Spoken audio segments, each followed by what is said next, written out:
ধ্বংসস্তূপের পাশে দাঁড়িয়ে স্বজনদের একটি ছবি এখন শেষ ভরসা। কেউ অপেক্ষা করছেন সন্তানের, কেউ বাবা মায়ের, আবার কেউ পুরো পরিবারের শেষ চিহ্নটুকু ফিরে পাওয়ার আশায়। এমনই হৃদয় বিদারক দৃশ্য দেখা গেছে গাজার আল সাবরা এলাকায়, যেখানে ধ্বংসস্তূপের নিচে চাপা পড়ে থাকা মরদেহ উদ্ধারে নতুন করে অভিযান শুরু করেছে গাজার সিভিল ডিফেন্স। ভিডিওতে দেখা যায় ভারী যন্ত্রপাতি দিয়ে ধসে পড়া ভবনের ধ্বংসস্তূপ সরিয়ে মরদেহ উদ্ধারের চেষ্টা করছেন উদ্ধারকর্মীরা।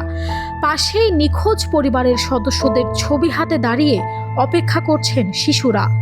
স্থানীয় বাসিন্দা নাহিদ আল হুসাইনিয়া বলেন, উদ্ধার অভিযান শুরুর পর পুরনো ক্ষত আবারও জেগে উঠেছে। প্রতিদিনই সবাই হারিয়ে যাওয়া সন্তান, বাবা মা ও স্বজনদের কথা মনে করছেন। পরিবারের একমাত্র জীবিত সদস্য যাদৌ আবু সারিয়া জানান, এখানে প্রায় 125 জন ছিলেন। আমরা 45 জনের মরদেহ উদ্ধার করেছি। এখনো 85 জন ধ্বংসস্তূপের নিচে চাপা পড়ে আছেন। তারা সবাই আমার পরিবারের সদস্য। তাদেরকে নির্মমভাবে হত্যা করা হয়েছে।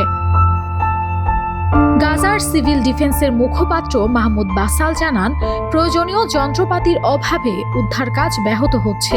তার দাবি, গাজা, উত্তর গাজা ও মধ্যাঞ্চলের 147টি ধ্বংস হওয়া বাড়ির নিচে এখনো 1000-এর বেশি মরদেহ চাপা পড়ে রয়েছে।